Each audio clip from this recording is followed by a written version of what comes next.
Ya, ya. Terima kasih Mas Doni Wilujeng Rahayu, Kagem Sedoyo.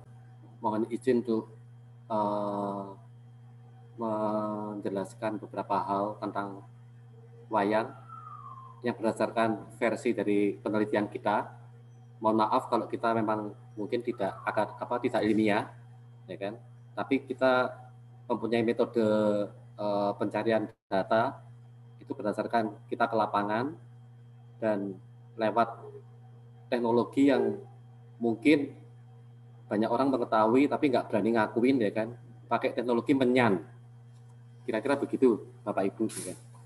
Jadi kalau ada, saya tertarik sekali waktu Mas Doni menawarkan untuk ikut sedikit memberikan warna tentang sejarah seni wayang itu dari India atau dari Jawa, ya kan?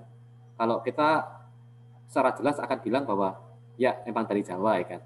Nah, kira-kira dari manakah, ya kan? Karena polanya seperti apa, ya kan? Jadi dalam proses kita berkomunikasi dengan para beliau-beliau dan kemudian kita juga diberikan arahan-arahan tentang babaran-babaran yang lebih ke ancient, ya, lebih ke ancient. Terus juga ada beberapa serat-serat kuno, termasuk beberapa prasasti yang kemudian dipaparkan ke kita juga gerak ke lapangan untuk mengetahui sebetulnya pola penyamarannya di mana, kenapa kok di sini, kenapa kok tidak di situ, ya kan. Terus kita dibukakan juga tentang beberapa sastra-sastra lama, ya kan, yang mungkin sinengker, ya. Jadi beberapa diantaranya adalah dari sastra Jendra dan sastra Mandala-giri. Sastra Mandala-giri, Mandala itu artinya gabungan. Jadi sastra Mandala-giri itu masih yang tadi Mas. Sastra Mandala-giri itu adalah gabungan dari serat-serat yang masih sinengker, ya kan. Nah, itu ternyata sudah dibabar. Jadi kalau kita bicara wayang, kalau buat kita, ya kan, itu bukan sekedar hanya budaya, tapi itu bagian dari sejarah nenek moyang atau leluhur kita, dan itu adalah kenyataan. Dan masalahnya dalam penelitian kita, ya kan, ternyata kita juga menemukan bahwa banyak poin-poin sejarah yang disusun ini ternyata kurang begitu tepat. Artinya dari segi timeline waktu, dari sisi konversi untuk yang dimaksud oleh para leluhur seperti apa dengan pemahaman kita itu mungkin belum tepat, ya kan. Tapi ini sekali lagi ini bukan salah benar, tapi masalahnya ini lebih ke sekedar mencoba menawarkan paradigma baru untuk berpikir. Jadi gini, kalau kita bicara wayang dan sejarah masa lalu itu terdiri dari suatu hal yang digelar. Nah, yang digelar itu adalah ada dua, tantra pagelaran dan tantu pagelaran. Yang dikenal dengan tantra pagelaran itu adalah proses terciptanya mulai dari penciptaan sampai sebelum bumi diciptakan.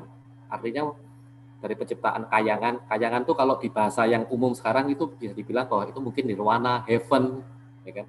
Kalau di versi kita bilangnya kayangan, ya kan. Nah, itu sampai terciptanya jagat ageng, ya kan, atau outer space, ya kan, sebelum terciptanya bumi. Nah, kemudian diteruskan dengan tantu pagelaran. Tantu pagelaran itu adalah pagelaran pada saat bumi sudah diciptakan. Jadi bumi dengan seisinya, termasuk penciptaan manusia, peradaban civilization pertama kali sampai yang sekarang ini, ya kan. Nah, kita berhasil sesuai dengan arahan-arahan, ya kan, kita berhasil mencoba menyusun pasal-pasal ini, ya kan. Nah, kalau kita lihat ya bahwa di dunia keilmuan sekarang itu kan lebih dikenal dengan ada istilah ya yang lazim disebut dengan kosmos. Orang hanya bilang bahwa ada mikrokosmos dan makrokosmos. Mikrokosmos itu adalah semacam diri kita sendiri atau jagat kecil, sementara makrokosmos itu tempat tinggal kita dan alam raya yang kita bilang dengan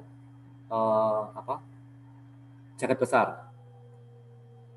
Masalahnya yang diabaikan adalah kehadiran dari satu kosmos yang lain. Bahasa kita adalah eternal kosmos atau jagat langgeng. Jadi ada jagat langgeng, eternal kosmos, kemudian jagat besar atau jagat ageng atau makrokosmos, kemudian mikrokosmos itu jagat cilik. Nah, penjelasan begini, kenapa ada makrokosmos dan kenapa ada mikrokosmos? Yang dilupakan adalah peran dari eternal kosmos, karena eternal kosmos inilah yang menciptakan makrokosmos, dan kemudian otoritas dari eternal kosmos inilah yang menciptakan mikrokosmos yang tinggal di makrokosmos. Nah, penjelasan ini ada di wayang. Misalnya ada di wayang, ya kan? Jadi kalau kita melihat ya, kalau kita melihat di di gambar yang ada di ini di screen ini ya kan? Otoritas leluhur itu seperti dalangnya, dalang dari semuanya, ya kan? Alam raya ini, ya kan? Itu adalah kelirnya, dan jagat alit itu adalah wayang-wayangnya. Jadi wayang-wayang yang ada di sini yang disusun ini adalah bagaimana kita akan dimainkan oleh aran-aran dari petunjuk-petunjuk dan aran-aran dari leluhur yang mewakili juga otoritas dari jagat langgeng. Sementara pancar dari yang paling atas dari pencipta, kalau itu dilambangkan biasanya ya, kalau Anda kata ada di mana, di puncak bendera tuh, kalau mungkin di sini istilahnya kudub melati ya, tapi kalau di pemahaman yang lain disebut dengan kencana kudub, cempaka kudub, itu juga yang menjadi lambang yang ada di mahkota-mahkota atau berlian-berlian yang ada di ikat atau di belangkon, ya kan? Itu kan menunjukkan kesejatian kita yang awalnya yang emang dapat petasan dari jagat langgeng. Terus Mas. Nah ini yang kita bilang tadi tentang eternal kosmos atau jagat langgeng. Di jagat langgeng itu ada sistemnya, ya kan? Nah, disebut dengan jagat langgeng itu mulai dari paling atas tuh ada yang namanya kayangan alang-alang kumitir, kemudian kayangan Jonggiri Saloka, kayangan Suju Pangudal-udal, ya kan? Kayangan Manik Maninten, kemudian kayangannya para betara-betari, di bawahnya kayangannya para dewa-dewi, bawahnya lagi kayangan Widodara-Widodari, bawahnya lagi kayangan Hapsara-Hapsari, baru kemudian batas dari eternal kosmos. Itu yang masuk ke jagat besar, ya kan? Di mana itu ada sebuah pintu, disebut pintu mengarep, ya kan, yang kita kenal dengan nama Seloma Tangkep, baru kemudian jagat langgeng, jagat ageng atau jagat besar, di mana ada satu kayangan yang dulunya awalnya ada di langgeng tapi diturunkan di jagat besar. Nah, kalau kita lihat, ya kan, beberapa penamaan kayangan-kayangan ini justru tidak kita temukan di pemahaman wayang yang dari India. Ya kan? Terus, Mas. Oh iya, bumi sendiri disebut dengan Arcapada ya. Nah, ini tentang jagat ageng. Jadi pada saat penciptaan bumi ini, ya kan, yang disebut dengan jagat ageng itu kita bagi dari gini. Bumi disebut Arcapada. Terus sampai ke batas pintu gerbang dari jagat langgeng, ya kan, kita mengenal ada sistem yang dinamakan dengan tiga sab. Tiga sab itu adalah dirgantara, angkasa, dan antariksa, dan masing-masing dibagi menjadi 7. Jadi Eka Kesapta, Eka Kesapta dirgantara, Eka Kesapta angkasa, baru Eka Kesapta antariksa. Nah, yang disebut dengan dirgantara itu adalah sebatas paling tinggi burung bisa terbang. Jadi sebatas burung paling tinggi bisa terbang itu adalah paling tinggi paling terbang itu adalah batas dari dirgantara. Di atas itu ada angkasa. Nah, batas angkasa ini disebut dengan atmosfer. Makanya kalau di bahasa-bahasa pengetahuan yang lain kita kenal dengan berbagai macam ionosfer, stratosfer, dan yang lain-lain. Dan kemudian baru ada antariksa, ya kan? Makanya kita juga mengenal bahwa pemahaman tentang ini sudah ada di keluhuran kita, karena kalau kita yakini bahwa kalau ada kita sepakat bahwa wayang itu bagian dari leluhur kita. Gatot Kaca pun sudah dikenal sebagai putra antariksa. Bahkan semacam sistem semesta yang besar yang tidak serumit ini ya yang kita jelaskan, ya kan, yang disebut dengan Milky Way. Leluhur kita sudah menamai sebagai Bima Sakti. Artinya kalau leluhur kita sudah menamai galaksi ini adalah galaksi Bima Sakti, berarti leluhur kita memang paham tentang sesuatu hal yang berhubungan dengan galaksi dan lintas galaksi. Mari Mas, terus Mas. Nah, di sini mohon maaf kalau ada pemahaman yang sedikit pembabaran yang mungkin sedikit basic ya. Jadi kita dibabar tentang ini dari serat Praniti Radia, itu dari yang disusun oleh Sang Mahapanji Aji Jayabaya, ya kan, tentang usia bumi, satuan waktu bumi, jadi penandaan waktu. Satu hari kita tuh dikenal, kalau di Jawa itu kan benar, dengan 8 dinten atau 35 hari. Terdiri dari gabungan dari 7 hari dan 5 hari pasaran. Dan itu variabelnya akan konsisten, ya kan. Nah, beda dengan penanggalan Masehi. Kalau penanggalan Masehi itu dikenal dengan nama penanggalan bulan. Kalau di leluhur kita, kalau dulu itu dinamakan dengan penanggalan Surya, tahun Surya. Nah, dibagi menjadi 3 zaman besar, ya kan, yang disebut dengan zaman Kali.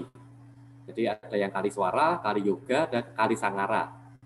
Masing-masing kali ini usianya 700 tahun Surya. Nah, setiap zaman besar, satu zaman besar ini dibagi menjadi 7 zaman menengah, atau disebut dengan satu kala, zaman sedang ya, satu kala terdiri dari 100 tahun Surya. Dan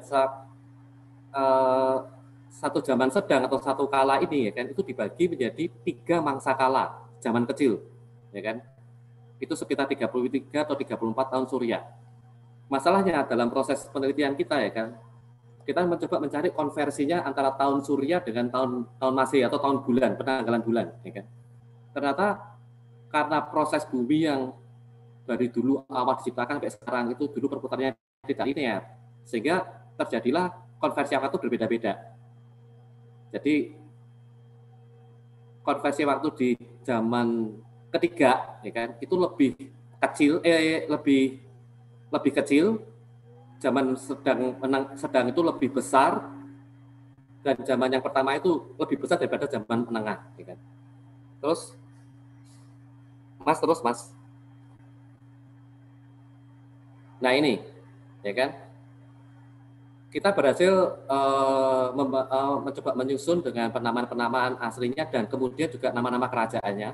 Jadi di sini kita berhasil menyusun mulai dari kerajaan pertama kali, ya kan, yang terjadi adalah sampai ke akhir zaman, dan kita ada di masa mana, ya kan. Nah, mungkin pelan-pelan ya. Jadi kalau pertama kali yang disebut dengan zaman Kaliswara itu kan zaman permulaan, di mana para dewa atau para pencipta itu masih ikut membantu untuk menata peradaban ini, bumi ini, kan. Kukila terdiri dari kala Kukila, ada kala Buddha, kala Brawa, kala Tirta, ya kan. Dan yang di sebelah kanan ini, ya kan, adalah di masa-masa itu adalah kerajaan-kerajaan induknya. Jadi gini, di satu masa memang ada terjadi banyak kerajaan, tapi yang kita sebut hanya kerajaan induknya, karena kerajaan induk itu kemudian yang menghidupi ratusan sampai awalnya mungkin puluhan, tapi menjelang terakhir bisa sampai ratusan atau ribuan kerajaan yang menginduk, atau biasanya disebut kadipaten. Kita cermati bersama, ya kan, nanti kita tandain ya, nanti kembali ke sini ya nanti ya Mas ya. Kita tandain di Kala Tirta ini ada kerajaan Mahespati. Oke, Mas, terus Mas. Ini masih di kala Kukila ya, di Kaliswara di zaman pertama, ya kan. Ada kala Roabara, ada kala Prabawa, dan kala Purwa. Nah, kita lihat di akhir zaman kala Purwa itu Hastinapura sudah muncul. Terus Mas, masuk ke zaman pertengahan, Kali Yoga atau zaman pertengahan, ya kan. Di awal Kali Yoga, di zaman Kala Brata, bahkan sampai ke Kala Dwara awal, itu Hastinapura memenuhi sini, memenuhi terus, ya kan. Jadi Hastinapura punya masa peradaban yang sangat-sangat panjang. Kita juga tahu kemudian di itu juga ada kerajaan Danapura. Dalam penelitian sejarah yang kita pahami, ya kan, ternyata yang namanya Sri Mahapanji Aji Jayabaya bukan dari kerajaan Kediri, tapi justru dari kerajaan Danapura. Dan kalau dilihat-lihat, ya kan, beliau 3 generasi di bawah Parikesit, tapi sudah tidak dikenal, ya kan? Karena apa? Beberapa sejarah kita atau kenyataan yang ada dari leluhur kita itu sekarang dalam entah oleh sebab apa, entah mulai sejak kapan, itu digeser ke mitos. Tapi tetap tidak bisa dihilangi karena ada memori kolektif yang membuat kita tetap sangat hafal dengan karakter-karakter beliau, sangat masuk ke dalam sanubari yang bilang sangat Jawa, ya kan? Kira-kira begitu, ya kan? Kemudian kalau kita lihat di Kalapraniti nanti ada Kediri, ya kan? Nah ini kalau Kediri dalam penelitian kita ya, itu bukan zaman yang Masehi, tapi itu setara dengan 1 tahun senturi. 1 tahun senturi ada di situ. Lanjut, Mas. Ini masih Kali Yoga ya. Ada Kala Teteka, Kala Wisesa, Kala Wisaya ya kan. Nah, di sini kita lihat sudah muncul di Kala Wisaya itu adalah Mojopahit. Itu di situ. Mulai dari Kala Wisesa zaman akhir sampai ke Kala Wisaya di zaman awal, ya kan. Terus lanjut di Kali Sangara ada 7 ya kan. Nah, ada Kala Jangga, Kala Sakti, Kala Jaya, terusnya Kala Suba. Terus Mas. Nah, kita sampai di sini. Sekarang masa kita ada di zaman Kala Bendu, ya kan? Di mangsa kala terakhir, mangsa kala Justia, ya kan? Di mana dalam putaran garis alamnya, ya kan? Kita sedang menuju ke zaman berikutnya, itu zaman Kala Suba atau zaman penuh pujian di mangsa Kala Wibawa. Nah, terus mendekati akhir. Nah, kita nggak tahu. Kalau dalam wayang kan juga dijelaskan bahwa pada saat ada yang digelar, berarti jagat akan digulung, ya kan? Nah, yang kita yakini sampai saat ini, karena kita juga belum tahu, belum sampai ke masa itu ya, bahwa nanti di zaman Kala Surata, di akhir mangsa Kala Isaka, kita sedang mengalami itu ya kan, itu baru jagat digulung. Tapi apakah akan ada kejadian berikutnya, kita juga belum tahu. Terus kalau kita lihat tadi Mas, bentar Mas, balik lagi Mas. Balik lagi Mas. Nah, ini, kalau tadi kita bilang, dalam penelitian kita ya, ini versi kita ya, mohon maaf kalau ada kata sedikit berbeda dengan versi sejarah yang resmi ya kan. Yang kita teliti ya kan, adanya di zaman Kediri. Kediri itu kan di zaman dari putrinya dari Sang Mahaprabu Airlangga, yang kita kenal dengan Maharatu Sanggrama Wijaya Jayawardhani, atau dikenal 1 senturi, jadi tahun 1. Ya kan? Sementara kita melihat bahwa yang menyusun atas perkenan dari yang di atas ya, konsepsi para pencipta yang di atas ya kan, bahwa yang berhasil menyusun ini semua awalnya adalah Sang Mahaprabu Sri Aji Jayabaya yang ada di Kerajaan Danapura, yang 3 generasi di bawah Hastinapura. Maespati di atas lagi tadi.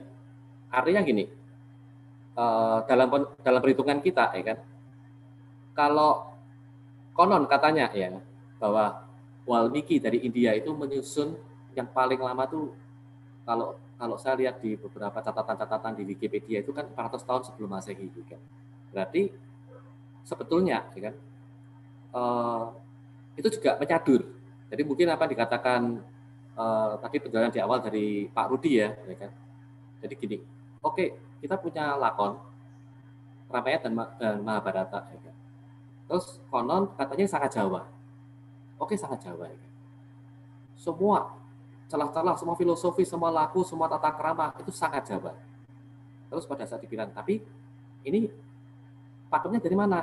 Orang bilang dari India. Nah, terus Jawanya di mana? Nah, harusnya kita juga mempertanyakan, jangan-jangan ya kan Jawa, India dulu juga menyadur dari mana ya kan? Kembali lagi ke kita ya kan? Mas, balik lagi Mas, balik yang sebelumnya Mas. Sebelumnya lagi Mas. Ya ini, kalau kita lihat di zaman Kaliswara, di zaman keempat ya di Kalatirta, kerajaan kedua setelah ini, setelah Purwacarita kan Maespati. Maespati ini kan semasa dengan Ramayana. Karena kita tahu bahwa tokoh Rawana itu mengalami 2 peradaban kerajaan induk. Pada saat Maespati di bawah Arjuna Sasrabahu, dan kemudian di berikutnya berhadapan dengan Prabu Rama ya dari Poncowati. Oke Mas, tadi kembali ke relief Mas. Terus Mas, terus.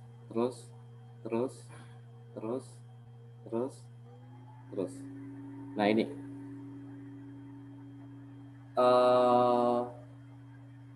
tahun 2008, pada saat kita bersama dengan teman-teman ya kan, mengadakan ekspedisi Nusantara di Redi Kamput. Kamput itu nama sang sekerta lama untuk Gunung Kelut.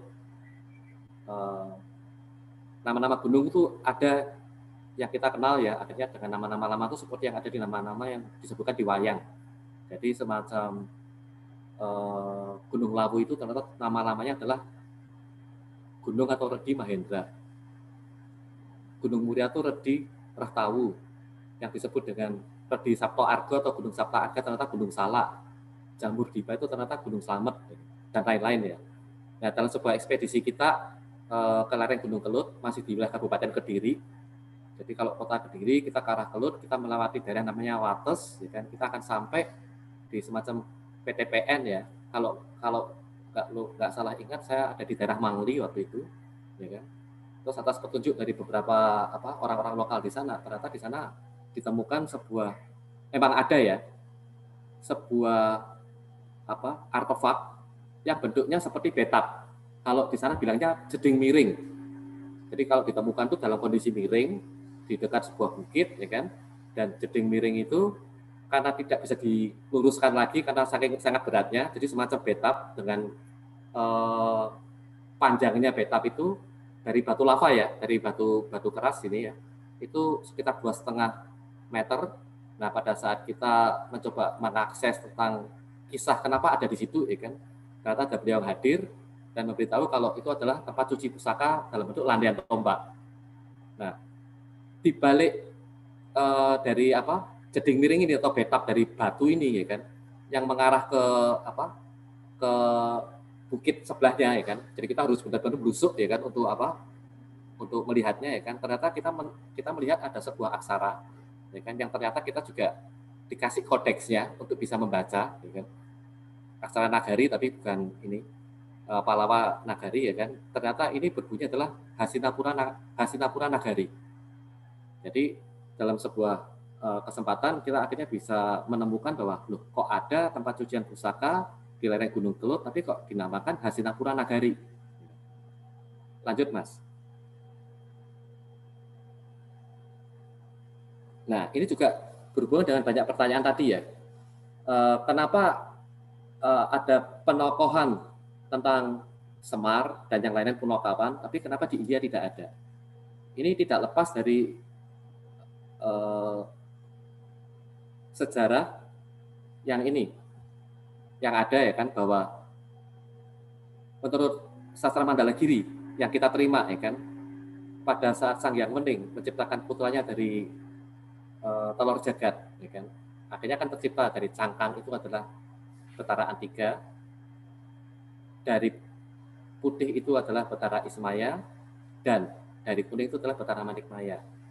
Nah, dalam tugas berikutnya ternyata yang diangkat menjadi CEO Jagat, jadi istilah kita CEO Jagat itu semacam Ratu Tiloka Buana, itu yang mengelola 3 dunia, Arsapada, Madyapada, dan Mayapada.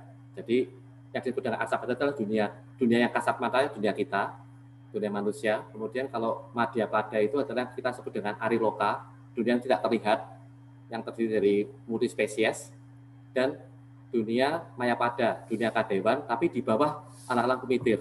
Makanya diciptakan sebuah kayaan namanya Jonggiri Saloka, tempat di sana, ya kan. Nah, ternyata yang ditunjuk oleh Sang Hyang Wening untuk menjadi Ratu Tiloka Buana adalah yang bungsu, yang bernama Sang Hyang Betara Manikmaya. Dan kemudian Sang Hyang Betara Manikmaya yang bergelar Betara Guru, atau Sang Hyang Jagatnata, atau Sang Hyang Jagatpratingkah, atau kadang dikenal juga dengan nama Sang Hyang Siwa. Sementara kakak-kakaknya itu mendapatkan tugas menjadi pamong umat manusia dengan pembagian tugas yang paling sulung, Betara Antiga, ya kan? Itu menjadi pamong umat manusia di belahan utara dan barat, sementara Betara Ismaya itu menjadi pamong di wilayah timur dan selatan. Nah, karena mereka dapat tugas menjadi pamong umat manusia, ya kan, akhirnya mereka merubah wujud mereka sebagai pamong ya, dalam bentuk yang jenaka. Jadi keliru sekali kalau andai kata ada beberapa narasi-narasi bilang bahwa mereka itu cacat, mereka itu bukan, ini jenaka. Karena apa? Tidak mungkin, karena begini, tugas pamong itu adalah menciptakan manusia-manusia terpilih. Artinya, kalau mereka jenaka itu kan mereka harus bersikap sebagai teman sepermainan, sekaligus guru, sekaligus pengganti orang tua. Jadi tidak mungkin kalau mereka dalam wujud betara itu ngempong ke manusia yang lagi disiapkan, itu kan pasti akan ada jarak. Ya kan?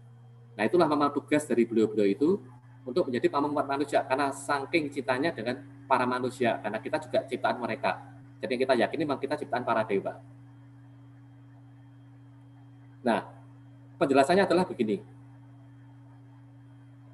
Kenapa ada perbedaan antara suatu hal yang ada di wayang yang ada di India dengan yang di Jawa? Ya karena gini, kalau di India itu perutnya lebih ke siwa. Artinya mentoknya hanya sampai ke siwa. Kalau di kita, ya kan pembangunan kita lebih ke luas. Karena apa? Karena kita kenal dengan kakak-kakaknya siwa, yang dimana di India tidak menyebutkan karena dia hanya mentoknya di siwa.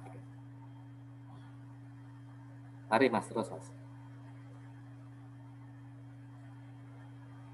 Nah, ini dalam proses berikutnya para pamong itu ada 8. Ini yang kita sebut 6 dulu ya. Ya kan? Yang bertugas di wilayah barat dan utara adalah Ki Lurah Togok, yang kemudian dibantu oleh Ki Lurah Sarawita yang kita kenal dengan nama Bilu. Kemudian kalau yang di wilayah selatan dan timur adalah Ki Lurah Semar yang dibantu oleh Ki Lurah Gareng, Ki Lurah Petruk, dan Ki Lurah Bagong. Nah, sebetulnya kalau dalam wujud aslinya mereka adalah semua dewa semua, tapi yang mereduksi bentuknya menjadi bentuk yang pamong, karena memang tugasnya adalah ngomong manusia. Contohnya gini, kenapa mereka harus mereduksi? Karena kita tahu salah satu putra dari Betara Ismail namanya Betara Surya, itu kayangannya namanya Eka Cakra. Nah, salah satu sukuning kayangan atau kaki kayangan yang ada di antariksa yang kita kenal dengan matahari. Setiap hari kalau kita melihat matahari bersinar terang, kadang-kadang kita mensyukuri, kadang-kadang kita mengeluh. Bayangkan ya, hanya pancaran dari sukuning kayangannya milik Betara Surya, ya kan, itu bisa membuat kita mengeluh atau mensyukuri. Jadi cukup kita hanya menerima pancaran atau tetesan yang paling jauh, itu kita sudah kadang-kadang tidak kuat. Jadi jangan pernah mengharap kita akan sok kuat kalau ada kata justru Betara Surya datang sendiri, karena belum tentu pamor kita kuat. Sama juga dengan ada kata gini, kita cukup mensyukuri atau kadang mengeluh kalau kita melihat matahari bersinar terang, tapi jangan sampai nantang kalau matahari itu juga menghampiri kita. Nah, sama seperti itu. Satu contoh bahwa yang namanya Ki Lurah Petruk itu dari wujud lain yang bernama dengan Sang Hyang Pecuk-Pecukilan, dan Ki Lurah Gareng atau Nala Gareng itu yang disebut dengan nama aslinya dalam wujud dewanya itu disebut dengan Sang Hyang Cakrawangsa. Mari mas, terus mas. Nah, yang ke-7 dan ke-8 adalah pamong perempuan. Jadi, kalau untuk perempuan-perempuan yang hebat di Nuswantara, itu biasanya akan mendapatkan wahyu namanya Wahyu Pratnya Paramita. Wahyu Pratnya Paramita itu yang mempunyai betari rapih. Nah, biasanya akan dikawal oleh pamong-pamong perempuan. Tapi pamong-pamong perempuan ini juga wujud dari betari yang sangat tinggi, yang mereduksi bentuknya menjadi jenaka juga. Kita kenal dengan namanya Limbuk dan Cangik. Limbuk ini sebetulnya adalah wujud lain dari Sang Hyang Betari Kanestren. Sang Hyang Betari Kanestren adalah garwa atau istri dari Betara Ismaya, atau makanya wujudnya Limbuk kan menyesuaikan juga dengan wujudnya Semar yang ipel-ipel, ya kan. Nah, kemudian kalau Cangik ini itu adalah wujud dari Betari Endang Juwiri. Betari Endang Juwiri adalah garwani pun dari Eyang Petruk. Makanya dia juga menyesuaikan. Nah, mereka inilah yang menghantarkan atau menjaga dan mempersiapkan calon-calon putri Nuswantara yang hebat yang akan mendapatkan wahyu Pratnya Paramita. Dan ini ada di sepanjang masa. Tapi nggak tahu kalau di zaman-zaman terakhir ini wahyu itu sudah turun lagi apa belum, kita juga belum tahu. Kemudian juga ada lagi satu sosok Dang Hyang Penjuru Jagat, ya kan, yang apa mungkin di India tidak dikenal kayangannya, namanya Suduk Pangudal-udal, ya kan, itu yang kita kenal dengan nama Sang Hyang Betara Narada. Ini yang dulu disabda pakai ajian Kemayan oleh Eyang Semar dalam wujud yang sangat jenaka. Ya, Mas, terus. Nah, kalau kita bicara lagi ke perbedaan antara ini ya, antara kira-kira duluan mana ya, India atau Indonesia? Kalau saya lebih mengutarakan ini, mungkin soal duluan mana apa ini kan relatif dan tergantung dari persepsi masing-masing. Tapi yang kita yakini begini, ya kan? Seharusnya yang mempunyai cerita asli itu adalah yang peradabannya lebih luhur secara tata krama. Di sini ada contoh ya, di mana ada Prabu Rama, ya kan, yang ditemani mengiringi, ya kan, teman perjalanannya adalah Hanuman. Kalau dalam bahasa India, ya kan, itu selalu disebutkan hanya disebutkan begini, Rama Jai Bolo Hanuman. Artinya kan Jai itu pergi ya.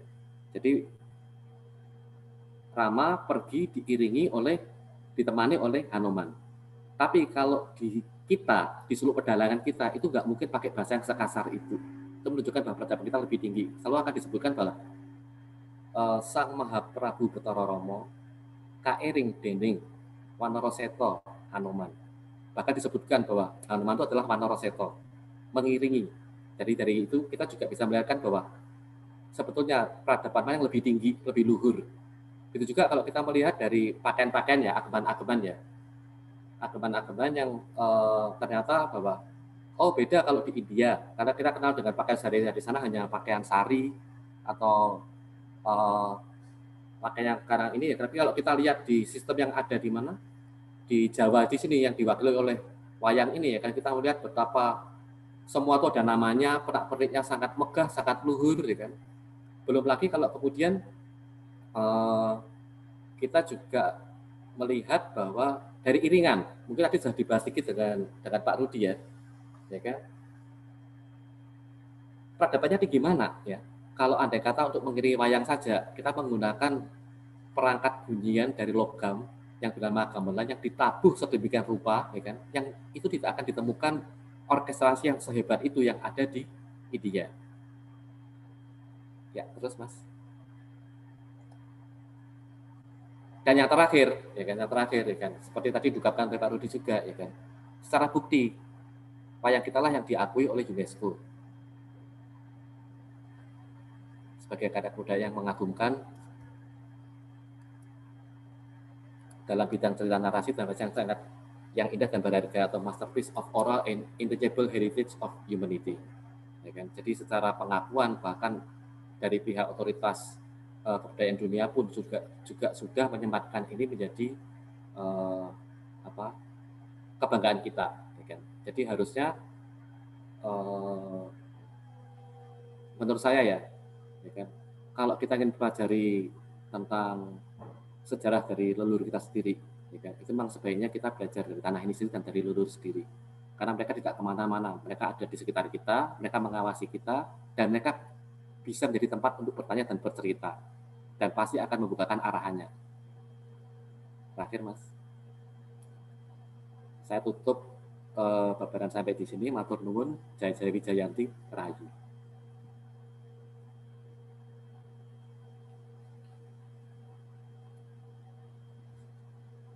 Saya buka dulu sebentar. Ya, terima kasih Mas Timi atas pemaparannya.